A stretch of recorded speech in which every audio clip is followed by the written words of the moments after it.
అందరికీ నమస్కారం అండి. కొత్త కథలోకి స్వాగతం. ఈ కథ పేరు కార్యసాధకులు. రచన సంపత్ గారు. ఈ కథ ఎలా ఉంటుంది అంటే, అండమాన్ నికోబార్లోని పోర్ట్ బ్లేయర్లో దాగున్న రహస్యమేంటి, దానిని మన దేశం నుంచి వెళ్లిన సైనికులు ఎలా కనిపెడతారు, కనిపెట్టి ఏం చేస్తారు అనేదే ఈ కథ. ఎంతో సస్పెన్స్తో సాగే ఈ కథ నచ్చితే తప్పకుండా లైక్ చేయండి. నీలాకాశంలో వెండి మబ్బులు తళతళలాడుతున్నాయి. భాస్కరుడు ఒక పక్కకి ఒరిగిపోయాడు. అతడి నుంచి వచ్చే కాంతిలో సముద్రపు జలాలు వెండి రంగుతోటి మెరుస్తున్నాయి. స్టేట్ ఆఫ్ హర్యానా డెక్ మీద నిలబడి ప్రకృతిని తిలకిస్తూ ఆత్మానందాన్ని అనుభవిస్తున్నాడు అతను. అతడు ఆజానుబాహుడు, బలిష్టమైన దేహం, ఒత్తుగా ఉన్న జుట్టు, అక్కడ తెల్ల వెంట్రుకలు, చిన్న కళ్ళు, సన్నని మీసాలు, కొద్దిగా లావుగా ఉన్న పెదవులు నల్లగా ఉన్నాయి. సముద్రం నుంచి వచ్చే గాలికి అతడి జుట్టు ఎగిరెగిరి పడుతోంది. ఆ డెక్ పైన అతడిలాగే చాలామంది నిలబడి మాట్లాడుకుంటున్నారు. ఎవరి ధోరణిలో వారున్నారు. నవ్వుతూ తుళ్ళుతూ హుషారుగా ఉంది వాతావరణం అక్కడ. మరో 24 గంటల్లో అది పోర్ట్ బ్లేయర్ చేరబోతోంది. ముఖర్జీ తల తిప్పి చుట్టూ చూశాడు. కొంత దూరంలో మరో వ్యక్తి అతన్ని కళ్ళబడ్డాడు. అతను కూడా ముఖర్జీలాగే బలమైన శరీరం కలవాడు. అయితే ముఖర్జీ కంటే ఎత్తు తక్కువ, నవ్వుతూ ఉన్న కళ్ళు. ముఖర్జీ చూపు తన మీద పడగానే కళ్ళతోనే ఏదో సైగ చేశాడు. తర్వాత కొద్దిసేపటికి ముఖర్జీ డెక్ పై నుంచి తన క్యాబిన్లోకి నడిచాడు. మరొక 5 నిమిషాల తర్వాత ఒక్కొక్కరుగా 3 వ్యక్తులు ముఖర్జీ క్యాబిన్లోకి ప్రవేశించారు. వారిలో ఇందాక ముఖర్జీ వంక చూసి సైగ చేసిన వ్యక్తి కూడా ఉన్నాడు. ముగ్గురు రాగానే ముఖర్జీ లేచి క్యాబిన్ తలుపు బంధించాడు. గుడ్ మార్నింగ్ అని చెప్పడం మొదలుపెట్టాడు ముఖర్జీ. ఫ్రెండ్స్, కొద్ది గంటల్లో ఈ నౌక పోర్ట్ బ్లేయర్ని సమీపించబోతోంది. మన గమ్యస్థానాన్ని సమీపించాం. ఇంతవరకు మన గురించి అతి రహస్యంగా ఉంచబడింది. చివరికి మనం కూడా ఒకరినొకరు ఎరగనట్టే ప్రవర్తించాం. సరే, మరోసారి ఏం చేయాలో గుర్తు తెచ్చుకోండి.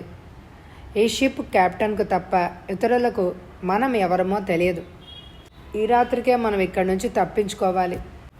మీ సామాన్లు సర్దుకొని సిద్ధంగా ఉండండి. ఒకటి మాత్రం గుర్తుంచుకోండి, మన ధ్యేయం ఒకటే. ఎలాగైనా ఆ స్థావరం నాశనం కావాలి. మన ప్రాణాలు పోయినా సరే వెనుదీయకూడదు. సందర్భానుసారం సమయస్ఫూర్తితో వ్యవహరించండి. Wish you good luck. Jai Hind అన్నాడు ముఖర్జీ. అందరూ మౌనంగా ఉండిపోయారు కొంచెంసేపు. తర్వాత కొద్దిసేపు ఏమేం చెయ్యాలో చర్చించుకున్నారు. కైలాష్, సాగర్, రాజులు వెళ్ళిపోగానే ముఖర్జీ తలుపులు బిగించి జేబులో నుంచి పెన్ తీశాడు. పైనున్న క్యాప్ తీసి అడుగున అమర్చి పైభాగాన ఉన్న చిన్న బుడి పెన్ను నొక్కాడు. పై భాగంలో సన్నటి ఏరియల్ పైకి వచ్చింది. ఎవరికో ఏదో చెప్పసాగాడు. ఆ వైర్లెస్ ట్రాన్స్మిటర్లు. అదే సమయంలో డెక్ మీద కలకలం వినిపించింది. చెప్పడం ముగించి పెన్ని యథాప్రకారం మూసి డెక్ మీదకి నడిచాడు. డెక్ మీద ఉన్న మనుషులు ఆందోళనగా ఆకాశంలోకి చూస్తున్నారు. ముఖర్జీ కూడా మౌనంగా అందరినీ ఒక మారు పరిశీలించి తాను కూడా ఆకాశం వైపు చూశాడు. మిగిలిన వారు కూడా చూస్తున్నారు. దూరంగా ఉత్తర దిశ నుంచి 5 విమానాలు దూసుకొస్తున్నాయి. వాటిని చూడగానే ముఖర్జీకి అర్థమైంది ఈ కలకలానికి కారణం అదే అని. జనమంతా ప్రాణాలు ఉగ్గబట్టుకొని వాటి వంకే చూస్తున్నారు తదేకంగా. విమానాలు సమీపించాయి. Jet bombers. అవి దగ్గర అయ్యే కొద్దీ షిప్ మీద సంచలనం ఎక్కువైంది. కొంతమందికి ఏడుపొక్కటే తక్కువ. మరికొంతమంది క్యాబిన్లలో పరిగెత్తారు. ఆ జనంలోనే కలిసిపోయి ఉన్న ముఖర్జీ అనుచరులు ఒకరి వంక ఒకరు చూసుకుని అయోమయంగా ఎక్కడి నుంచి ఆ విమానాలు వస్తున్నాయో అర్థం కావడం లేదు వారికి అర్థమైందల్లా ఒకటే, ఏదో హార్బర్నో, ఫ్యాక్టరీనో, మరేదో ముఖ్యమైన స్థావరాన్ని ధ్వంసం చేసి వస్తున్నాయని. విమానాలు ఇప్పుడు షిప్ మీద ఎగురుతున్నాయి. షిప్ని గమనించాయి కాబోలు. 2-3 రౌండ్లు షిప్ చుట్టూ తిరిగాయి. అవి తిరుగుతున్నంతసేపు ప్రాణాలు ఉగ్గపట్టుకొని చూశారు ప్రజలు. 10 నిమిషాల అనంతరం అవి షిప్ని వదిలి తూర్పుగా ఎగిరి మాయమైపోయాయి. జనమంతా హాయిగా ఊపిరి పీల్చుకున్నారు. పెద్ద గండం గడిచినట్టు. వారు అలా భయపడ్డంలో వింతేమీ లేదు. దానికి కారణం కూడా ఉంది. సుమారు నెల రోజుల క్రితం కొన్ని యుద్ధ విమానాలు హఠాత్తుగా దాడి చేశాయి భారతదేశపు నౌకల మీద. రాడార్లు వాటిని పసిగట్టి హెచ్చరించే లోపనే జరగాల్సిన అనర్థం జరిగిపోయింది. హఠాత్తుగా మెరుపులా ప్రత్యక్షమై నాశనం చేసేసి కన్ను మూసి తెరిచేలోగా అవి మాయమైపోయాయి. ఆ విమానాలు ఎవరివో తెలియదు. ఏ గుర్తులు దాని మీద లేవు. భారతదేశం మీద పగ ఉన్న ఇతర దేశం ఏదైనా ఈ పనికి పూనుకుందా అని ఆలోచిస్తే అది కాదని తేలిపోయింది. ఇటువంటి విమానాలే సింగపూర్, మలయాళం మీదుగా కూడా వెళ్ళి నాశనం చేశాయని వార్తలు వచ్చాయి. చైనా కూడా తన తీరం మీద దాడి జరిగిందని, అది భారతదేశమే చేసిందని గోలపెట్టింది. ఎటువంటి పరిస్థితులలో అయోమయంలో పడిపోయింది భారతదేశం. ఆ విమానాలను వెంటాడుతూ వెళ్ళిన ఏ విమానము ఇంకా తిరిగి రాలేదు. కనీసం వారి నుంచి జవాబు కూడా రాలేదు. ఏ వివరమూ తెలియని పరిస్థితిలో ఒక కొత్త వార్త చేరింది భారతదేశానికి. అండమాన్ దీవుల సమీపంలో 1-2 సబ్మెరియన్స్ సంచరిస్తున్నట్లు వార్త. ఆ నౌకల మీద కూడా ఏ విధమైన గుర్తులు లేవని తెలిసేటప్పటికీ భారతదేశంకి కొంచెం అర్థమైంది. బహుశా ఆ సబ్మెరియన్లు కూడా ఆ విమానాలు సంబంధించిన దేశానికే చెందినవై ఉంటాయని అభిప్రాయపడింది. ఇది ఇలా ఉండగా దేశాలకు సంబంధించిన సైంటిస్టులు ఒక్కొమ్మడిగా మాయం అయిపోసాగారు.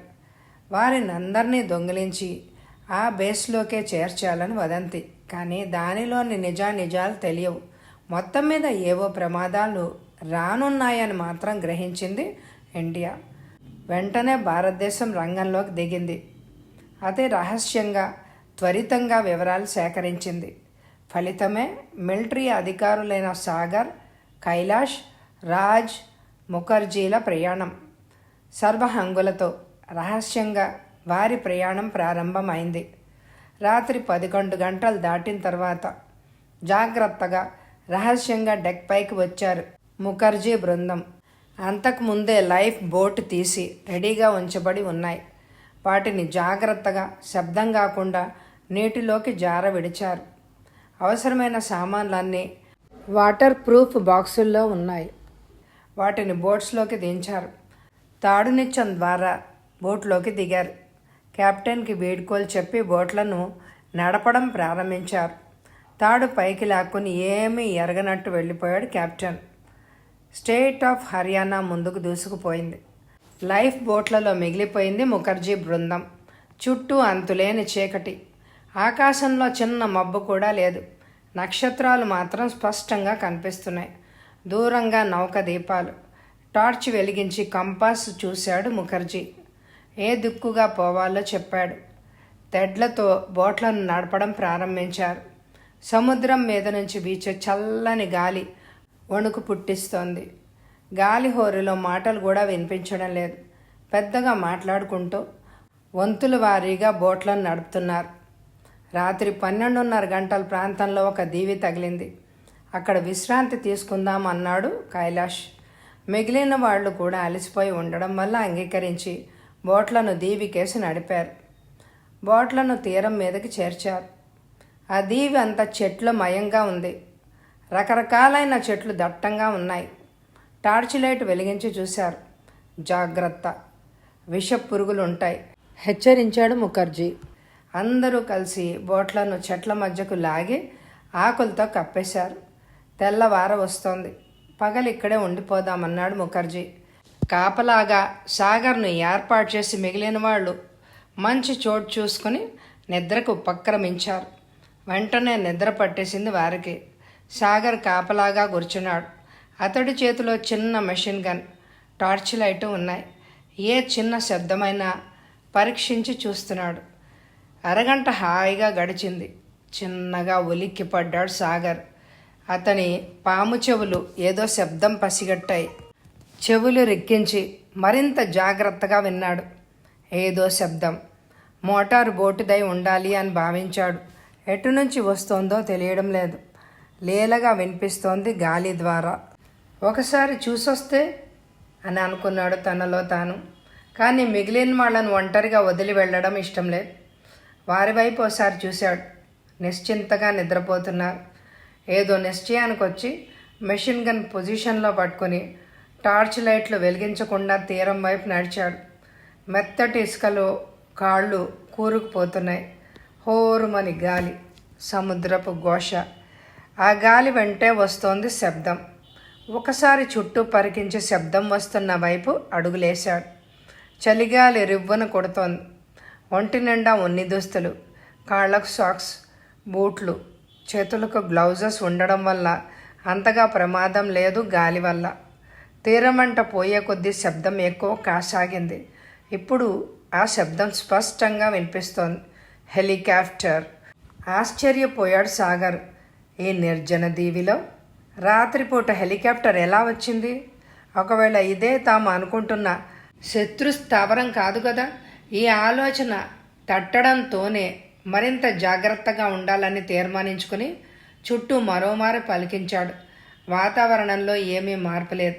మరికొంత దూరం నడిచాడు. శబ్దం దగ్గరైంది. చటుక్కున నేల మీద బోర్లా పడుకున్నాడు. తల పైకెత్తి చూశాడు. దీవి మీదుగా ఎగురుకుంటూ వెళ్ళిపోయింది ఆ హెలికాప్టర్. దాని అడుగున రంగురంగుల దీపాలు ఆరుతూ వెలుగుతూ ఏవో సిగ్నల్స్ ఇస్తున్నాయి. దీవె మీద ఉన్న చెట్ల మీదుగా ఎగురుకుంటూ వెళ్ళిపోయింది. పైకి లేచి నిలబడ్డాడు. 5 నిమిషాల తర్వాత వెనక్కి తిరిగి నడవడం ప్రారంభించాడు. అప్పుడు సమయం తెల్లవారుజామున 4 గంటలు దాటింది. తిరిగి వస్తుండగా ఎదురుగా ఎవరో కదులుతున్నట్టు లేలగా తోచి మెషిన్ గన్ ఎక్కుపెట్టాడు. లైట్ వెలిగించలేదు. ఊపిరి బిగించి 2 నిమిషాలు ఆ ఆకారం వంకే చూస్తూ నిలబడ్డాడు. అవతలి ఆకారం కూడా ఆగిపోయింది. సాగర్ చేతివేళ్లు ట్రిగర్ మీద బిగుసుకున్నాయి. 2 నిమిషాలు అలాగే ఉండిపోయారు ఇద్దరు. సాగర్ అంది అవతలి ఆకారం. గంధించాడు సాగర్. కైలాష్ అంటూ వెంటనే టార్చ్ లైట్ ఫోకస్ చేశాడు. అతని మీద ఆర్పేశాడు. ఇద్దరూ దగ్గరయ్యాం. ఏదో శబ్దం వినిపించి లేచాం. నువ్వు లేవు. హెలికాప్టర్ ఏదో వెళ్తున్న శబ్దం విని ఆశ్చర్యపడ్డాం అన్నాడు కైలాష్. అవును అంటూ జరిగిన విషయం అంతా చెప్పాడు సాగర్. ఇద్దరు మౌనంగా తమ మిత్రుల దగ్గరకు బయలుదేరారు. మిగిలిన ఇద్దరు కూడా దారిలోనే ఎదురయ్యారు గన్స్తో. సాగర్ చెప్పింది విని ఇదంతా చూస్తుంటే మన గమ్యం చేరామనే అనిపిస్తోంది అన్నాడు ముఖర్జీ. నిద్రమత్తు వదిలిపోయింది అందరికీ. కర్తవ్యాన్ని ఆలోచిస్తూ తమ వెంట తెచ్చిన ఫుడ్ ప్యాకెట్స్ విప్పసాగారు. తెల్లవారుజాము 5:30 గంటలైంది. తూర్పు అప్పుడే ఎర్రబారుతోంది. దీవిలోని చెట్లు అస్పష్టంగా కనిపిస్తున్నాయి. ఒకసారి దీవంతా చుట్టొస్తే బాగుంటుంది సూచించాడు రాజు. చూసి రావచ్చు, కానీ మనం పట్టుపడకూడదు. ఇక్కడ ఎంతమంది ఉన్నారో, వారి దగ్గర ఆయుధాలు ఉన్నవి ఏంటో తెలియకుండా ముందుకు వెళ్ళడం మర్చింది కాదు. తన అభిప్రాయం చెప్పాడు ముఖర్జీ. పావుగంట తర్జన భర్జనాల అనంతరం ఒక నిర్ణయానికి వచ్చారు నలుగురు. సాగర్, కైలాష్లో ఒక జట్టుగా, ముఖర్జీ, రాజులు మరొక జట్టుగా బయలుదేరడానికి నిశ్చయించుకున్నారు. అందువల్ల నలుగురు ఒకేసారి పట్టుబడే అవకాశం ఉండదు. మరో 5 నిమిషాల తర్వాత రాజు, ముఖర్జీలు వెళ్ళిపోయారు. చెట్టు చాటును నక్కుతూ హెలికాప్టర్ వెళ్ళిన దిశగా వెళ్ళిపోయారు ఇద్దరు. సాగర్ తన చేతిలో ఉన్న రివాల్వర్తో చెట్ల వైపు, ఆకలి వైపు గురి చూస్తున్నాడు. పేల్చకుండా. కైలాషు తన కిట్టు తెరిచి తన సామాన్ను సర్దుకున్నాడు. సాగర్ టైం చూసుకున్నాడు. ముఖర్జీ, రాజులు వెళ్ళి 20 నిమిషాలైంది. జేబులోంచి అగ్గిపెట్టె సైజులో ఉన్న చిన్న వైర్లెస్ సెట్ను తీశాడు. ఒక స్విచ్ నొక్కి ఏదో చేశాడు. 1/2 నిమిషం తర్వాత రిప్లై వచ్చింది. అగ్గిపెట్టె మీద వెలుగుతున్న ఎర్ర లైటు ఆరిపోయి పచ్చ లైటు వెలిగింది సంకేతంగా. ముఖర్జీ మాట్లాడుతున్నాడు. తాము వారి స్థావరాన్ని సమీపించినట్టు అనుమానంగా ఉందని, ఎంతవరకు శత్రువుల జాడ కనిపించలేదని చెప్పాడు. 10 నిమిషాల అనంతరం సాగర్, కైలాషులు బయలుదేరారు. బాగా తెల్లారింది. వేసవి రోజులు. మంచు పట్టుకుంది కొద్దిగా. చేతిలోని రివాల్వర్, వెనక వీపున కిట్, తలపైన ఉక్కు టోపీ. ఇద్దరు ముందుకు సాగిపోతున్నారు. ఎండిన ఆకుల మీద కాలు పడి శబ్దం కాకుండా జాగ్రత్తగా నడుస్తున్నారు ఇద్దరు. మధ్యలో ముఖర్జీని కాంటాక్ట్ చేయడానికి ప్రయత్నించి విఫలుడయ్యాడు సాగర్. దాదాపు 1 గంట ప్రయాణం అనంతరం ఇద్దరు ఆగారు. కొద్ది దూరంలో ఎత్తైన గుట్ట ఉంది. గుట్ట పైభాగాన ఇద్దరు వ్యక్తులు బోర్లాగా పడుకుని అటువైపు చూస్తున్నారు. ఏదో ఆ ఇద్దరు ముఖర్జీ రాజులని తెలిసిపోతోంది. సాగర్ కైలాషులు మెల్లగా గుట్ట ఎక్కడం ప్రారంభించారు. ముఖర్జీ దగ్గరకు నడిచినప్పటికీ వాళ్ళిద్దరూ తల తెప్పి చూడలేదు. కైలాష్కి ఏదో అనుమానం వచ్చింది. వాళ్ళిద్దరి దగ్గరికి నడిచాడు. అంతే, నోటమ్మట మాట లేకుండా నిల్చుండిపోయాడు. గుట్ట మీద బోర్లాగా ఉన్న ముఖర్జీ రాజులలో ప్రాణం లేదు. కళ్ళప్పగించి చూస్తూ ఉండిపోయారు సాగర్ కైలాష్లు. వారి చేతులు ఆటోమేటిక్గా రివాల్వర్ మీద బీసుకుపోయాయి. చెట్ల చాటు నుంచి 12-15 మంది వ్యక్తులు మెషిన్ గన్స్తో చుట్టూ కమ్ముకోవడం చూసి అదిరిపడ్డారిద్దరు. అందరూ సైనికుల దుస్తుల్లోనే ఉన్నారు. ప్రతి వాడి చేతిలోనూ గన్ను ఆవురావురమంటూ సాగర్ కైలాష్ వైపు చూస్తున్నాయి. సాగర్ కైలాష్లు రివాల్వర్లను కింద పడేసి చేతులెత్తి నిలబడ్డారు. అది భూమిలో నిర్మించబడిన విశాలమైన హాల్. ఆ హాలుకి ఒక చివర బోను వంటి సెల్స్ 5 ఉన్నాయి. 2 సెల్స్లో ఎవరో ఉన్నారు, కానీ స్పృహలో లేరు. ఒళ్ళంతా గాయాలతో మూలుగుతున్నారు. బోనులో చిక్కాం అన్నాడు కైలాష్, బోను కటకటాలు పట్టుకొని చూస్తూ. అక్కడ కాపలాగా ఎవరూ లేరు. మిలిటరీ దుస్తులు ధరించి ఉన్న కొంతమంది మనుషులు అటు ఇటు తిరుగుతున్నారు. హాల్లో అటు ఇటు 2 తలుపులు ఉన్నాయి. వాటి ద్వారా తిరుగుతున్నారు. వారి దుస్తులను చూడగానే కైనా దేశస్థులు అని గ్రహించారు సాగర్ కైలాసులు. లోపల నుంచి ఏదో మిషన్ల చప్పుడు వినిపిస్తోంది. హాల్లో ఉన్న సెల్స్ చూడగానే తమను వెంటనే ఎందుకు చంపలేదో గ్రహించాడు కైలాష్. పై అధికారుల నుంచి ఆర్డర్ రాందే తమనేమి చేయలేరు. ముఖర్జీ రాజులు గుర్తొచ్చారు హఠాత్తుగా. కళ్ళల్లో నీళ్లు తిరిగాయి లీలగా. మనసుని సమాధాన పరుచుకొని టైం చూసుకున్నారు. తెల్లవారి 8 గంటలు అవుతోంది. ఇంతలో 2 సైనికులు వచ్చి నిలిచారు. ఒకడు హాలు గోడకు అమర్చబడి ఉన్న స్విచ్ బోర్డులో ఒక స్విచ్ నొక్కాడు. బోనులో ఉన్న ఒక తలుపు తెరుచుకుంది. చేతులు ఎత్తి నడవండి, ఇంగ్లీష్లో హెచ్చరించాడు ఒక సైనికుడు. ఆ 2 చేతుల్లో మిషన్ గన్స్ సాగర్ కైలాష్లకు గురి పెట్టబడి ఉన్నాయి. ఏ మాత్రం కదిలినా ఒళ్ళంతా తూట్లు పడడం ఖాయం. అంతకుముందే వారి దగ్గరున్న సమస్తం తనిఖీలు చేసి లాక్కున్నారు. సాగర్ కైలాష్లు బయలుదేరారు. హాలు 2వ వైపునున్న ద్వారం వద్దకు నడిచారు సైనికుల ఆజ్ఞపై. ఆ గది తలుపులు తెరిచి 4 లోపలికి ప్రవేశించారు. అదొక లిఫ్ట్ అని గ్రహించాడు సాగర్. మెషిన్ గన్స్ డొక్కలో గుచ్చుకుంటున్నాయి. సాగర్ కైలాష్లు ఇద్దరు ఎదురెదురుగా నిలబడి ఉన్నారు. లిఫ్ట్ కిందకి బయలుదేరింది.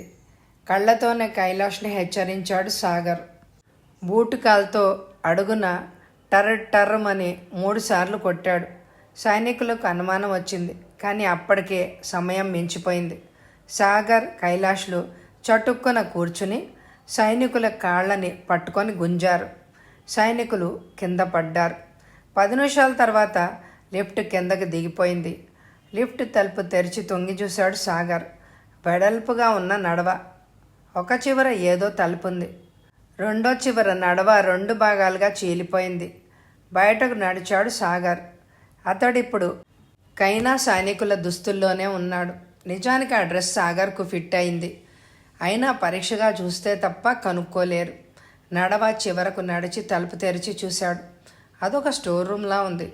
తాళం లేకపోవడం వల్ల బహుశా అది ఉపయోగంలో లేదేమోనని భావించాడు సాగర్. సైనికుల శవాలను ఆ రూమ్లోనే సామాన్లు మాటన పడేశారు. బయటకు నడిచి తలుపులు మూసి బయలుదేరారు.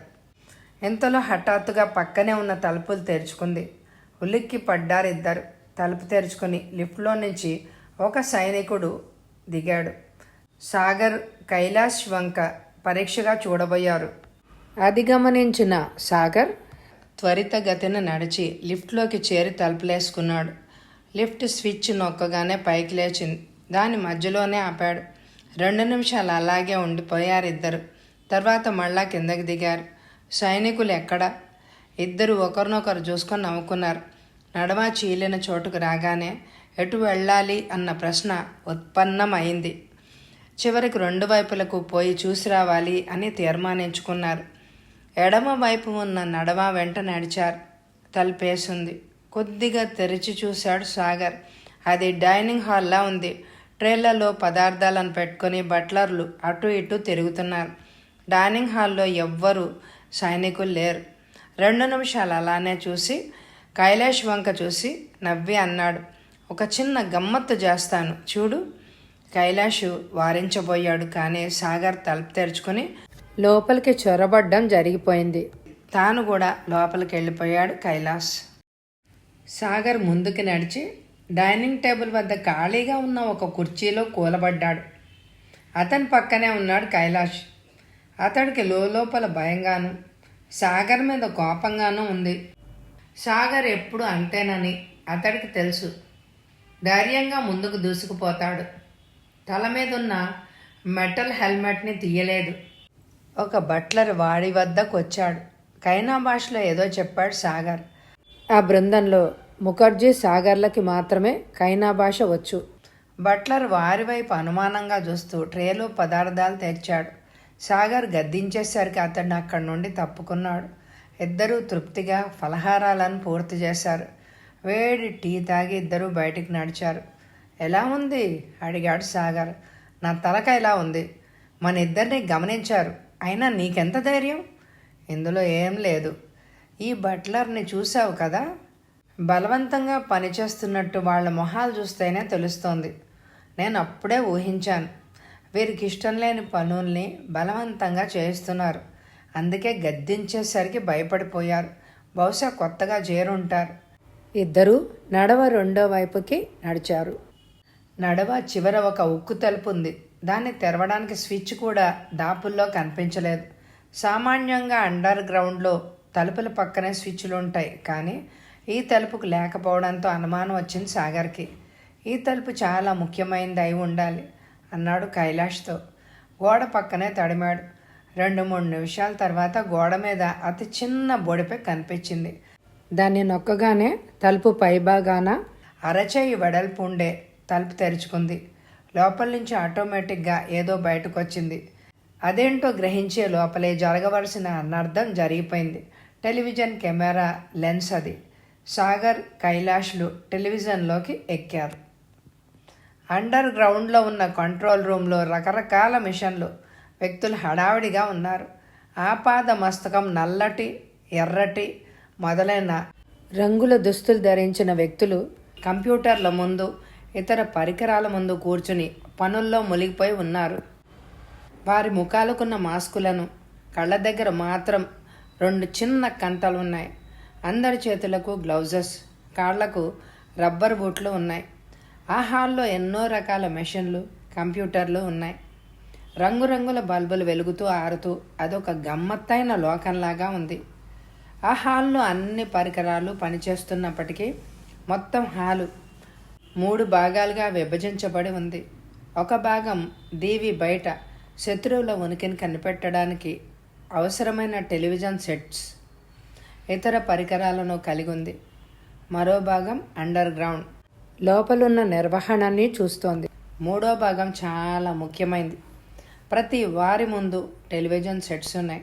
వాటి ద్వారా దీవి లోపల బయట ఏమేం జరుగుతోందో తెలుస్తోంది. హాల్లో ఉన్న మూడో భాగం ఆధ్వర్యంలో ఒక గని తవ్వకం జరుగుతున్నట్టు టెలివిజన్ సెట్స్లో కనిపిస్తోంది. కొంతమంది వ్యక్తులు గనిలో ఏదో పదార్థపు లోహాన్ని తవ్వి తీసుకెళ్తున్నట్టు కనిపిస్తున్న దాన్ని బట్టి గమనించవచ్చు. ఆ గనిలో తవ్విన ఖనిజాన్ని అండర్ గ్రౌండ్లోనే సముద్రంలో నిర్మించబడిన పొడవైన సొరంగం ద్వారా కేబుల్ కార్ వంటి దానిలో పంపిస్తున్నారు. దాని మరో దీవిలోని వారు సంగ్రహించి ఆ ఖనిజాల నుండి రేడియం లాంటి అణుధార్మిక పదార్థాలను తీస్తారు. దానిని అణుబాంబులు మొదలైన వాటిని తయారు చేయడానికి ఉపయోగిస్తారు. ఒక కంప్యూటర్ ముందు కూర్చొని చూస్తున్న ఒక వ్యక్తి ఎర్రటి బల్బు వెలగడంతో అలవాటుగా టెలివిజన్ సెట్లోకి చూసి స్విచ్ నొక్కాడు. కానీ వెంటనే ఏదో అనుమానం వచ్చింది. మరుక్షణం మరో బటన్ నొక్కాడు. అంతకుముందు టెలివిజన్లో కనిపించిన వ్యక్తులు కనిపించలేదు. ఇంతలోనే ఏమయ్యారు? అసలు ఎవరు వీళ్ళు? ఎలా జొరబడ్డారు లోపలికి. మరుక్షణమే అలారం సైరన్ బొయ్యి మంది. మరుక్షణమే ఆ అండర్ గ్రౌండ్లో కలకలం హెచ్చింది. సైనికులు ఉరకలు పరుగుల మీద వచ్చి వాళ్తున్నారు. ఎక్కడి వారిని అక్కడే ఆపేసి చెక్ చేస్తున్నారు. ఎంత హడావిడి జరగడానికి కారణం సాగర్, కైలాష్ అని వేరే చెప్పక్కర్లేదు. వాళ్ళిద్దరూ నిల్చున్న ద్వారం పైకి లేచింది. తాము టెలివిజన్లోకి ఎక్కినా గుర్తు పట్టలేనందుకు సంతోషించారే కానీ లోపలికి వెళ్ళిన మరుక్షణమే ముందు నుంచి ఒక లెన్స్ దూసుకొచ్చింది.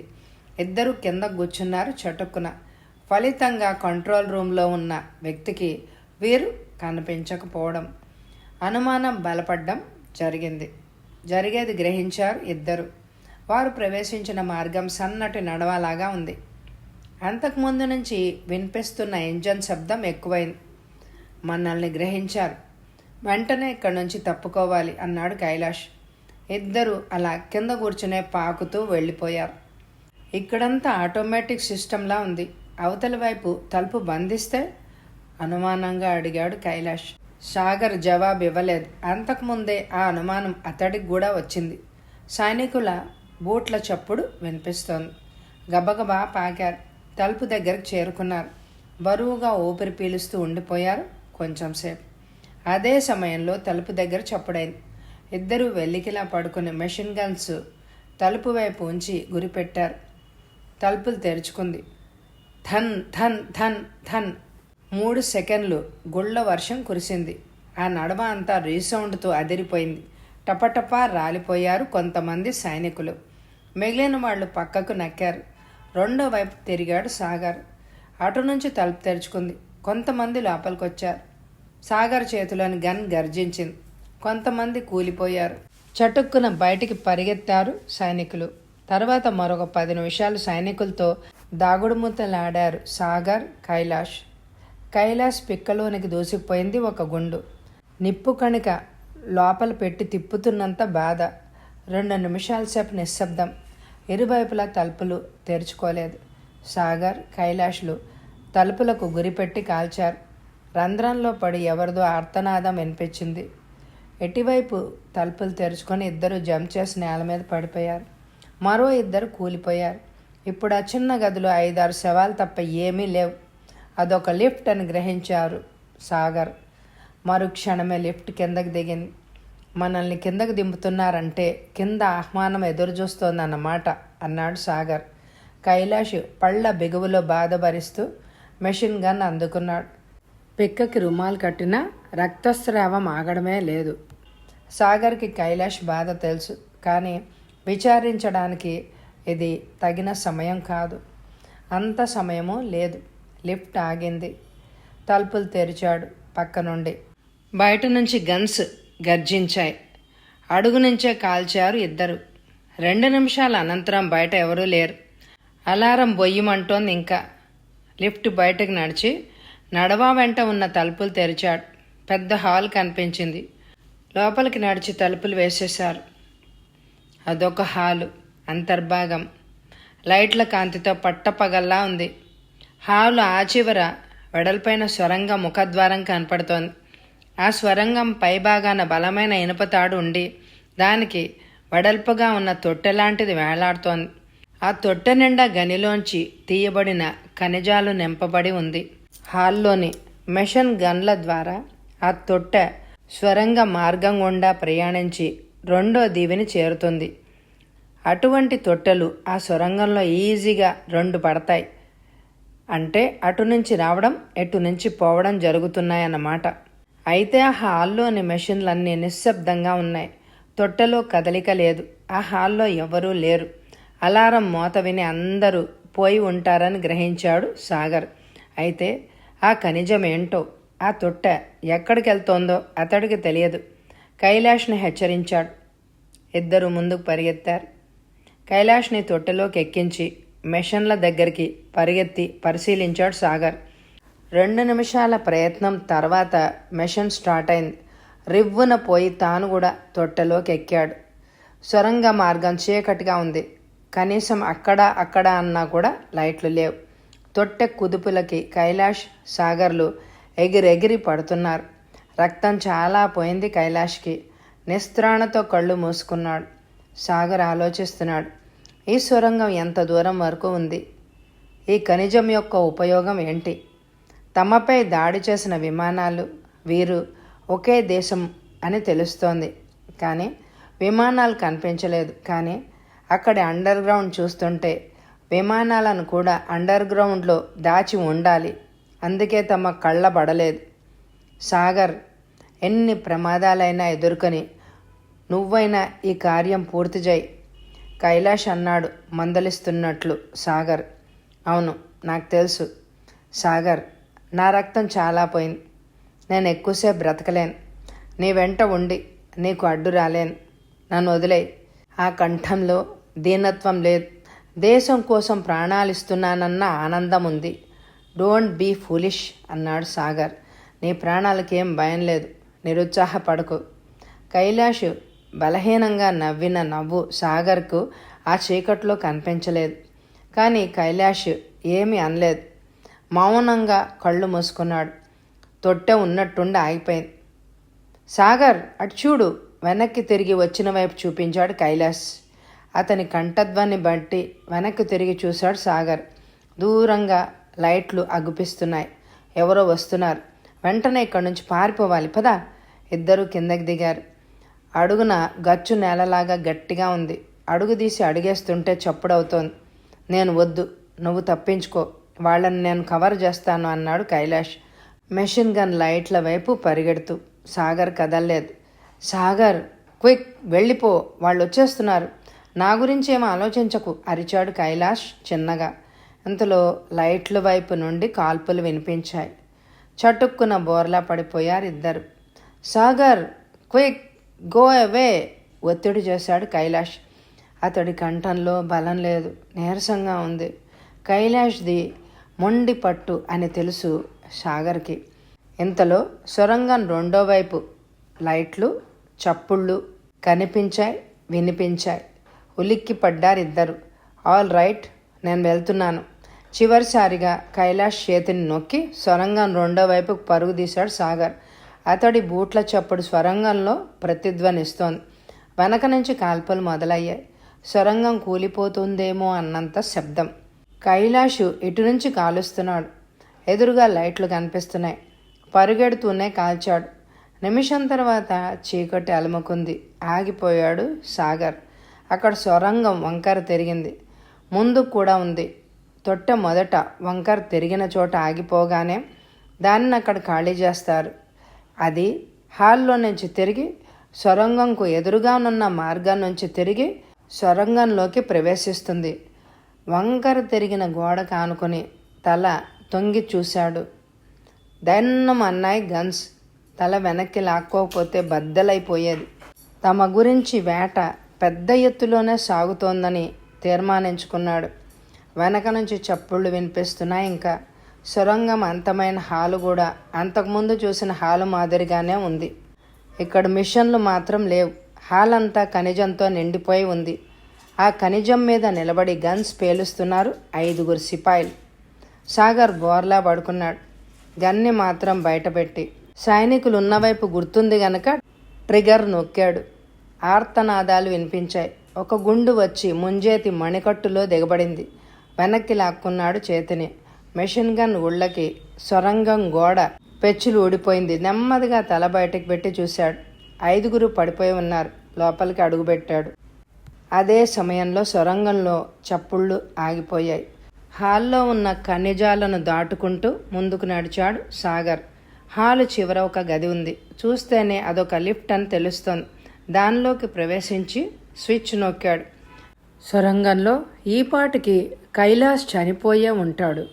సైనికులు అతన్ని కనుగొని తాను ఏమయ్యాడో అర్థంగాక తన్నుకుంటూ ఉంటారు. కనీసం 5 నిమిషాలైనా తనకు సమయం చిక్కుతుంది. ఈ లోపలే తాను తన పని ముగించేయాలి. తాను చనిపోవడం ఖాయం. తమ వద్ద ఉన్న సమస్త ఆయుధాలు, బాంబులు లాక్కున్నారు. తన